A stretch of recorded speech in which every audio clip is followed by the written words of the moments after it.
जालौन। मंगलवार को जालौन में सेवानिवृत्त पेंशनरों ने अपनी 7 सूत्रीय मांगों को लेकर जोरदार प्रदर्शन किया। प्रांतीय आह्वान पर विकास भवन उरई में एक विशाल सभा का आयोजन किया गया। इस सभा की अध्यक्षता वरिष्ठ उपाध्यक्ष मान सिंह राजपूत ने की, जबकि संचालन अपर जिला मंत्री हरिराम ओमरे ने संभाला। सैकड़ों की संख्या में जुटे पेंशनरों ने कलेक्ट्रेट तक मार्च किया।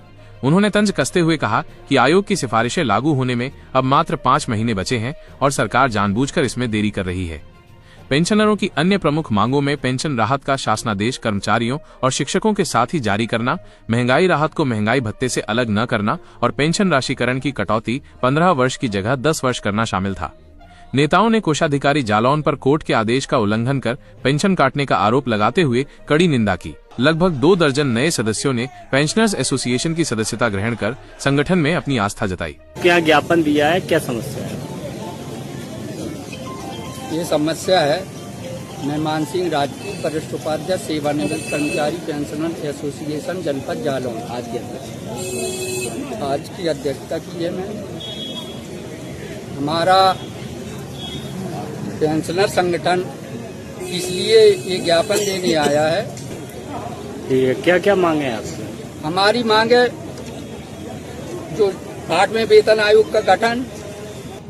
आज के ज्ञापन के माध्यम से मैंने सरकार को 7 सूत्रीय अपना मांग पत्र दिया है और सरकार की मंशा को हम पेंशनर्स ये भांप चुके हैं कि सरकार की निगाह पेंशनर्स को हजम करने की, पेंशन हजम करके पेंशनर्स को परेशान करने की है। क्योंकि 8वें वेतन आयोग में उसने स्पष्ट इस तरह के संकेत दे दिए हैं कि पेंशनर्स की डीआर का पेंशनर्स को 8वें वेतन आयोग में शामिल नहीं करेंगे। अगर शामिल नहीं किया जाएगा तो डीआर रोक दिया जाएगा। इसके बाद भी सरकार की ये भी मंशा स्पष्ट हो चुकी है कि सरकार पेंशन को फिक्स करने के मूड में है। सरकार को मैं आगाह करता हूं कि पेंशनर्स को इतना कमजोर न समझे। 60 साल की उम्र की बाध्यता अवश्य है, लेकिन 60 साल की बाध्यता के बाद हम रिटायर हो गए हैं। शारीरिक रूप से और बौद्धिक रूप से हम कतई कमजोर नहीं है। मांगे बताइए आप, भाषण नहीं देना। मांगों में हमारे 8वें वेतन आयोग की जो बार बार सरकार टाल रही है, गठन नहीं कर रही, केवल घोषणा करके जुमलेबाजी कर रही है। ये हमें जुमलेबाजी नहीं चाहिए। गठन करे, राशिकरण की कटौती 15 साल के स्थान पर 10 साल करे, जैसा कि हमें कोर्ट ने भी इस तरह का डायरेक्शन दिया है। किंतु सरकार अपनी हठधर्मता के कारण बराबर 15 साल से काट रही है।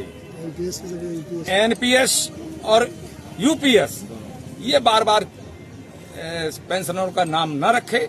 ओपीएस जो हमको मिलती है, जो हमें लागू की गई है, वही हमारे नए रिटायर होने वाले साथियों के पहले जो कर्मचारी हैं उनको दी जाए। अगर सरकार पर ज्यादा लोड पड़ता है तो सरकार क्यों नहीं अपने मंत्रिमंडल की, अपने तमाम नुमाइंदों की उनकी पेंशन बंद कर दे। अपनी पेंशन को बढ़ा करके सबाया कर लिया गया है और यहाँ पेंशनर्स को किसी भी प्रकार की सुविधा देने के लिए सरकार के पास खजाने में छदाम नहीं है। यह कतई बर्दाश्त नहीं होगा। सरकार ये नौटंकी पेंशनर्स के साथ बिल्कुल बंद कर दे। हम पूरी तरह से सरकार के सामने हमेशा लड़ते रहेंगे।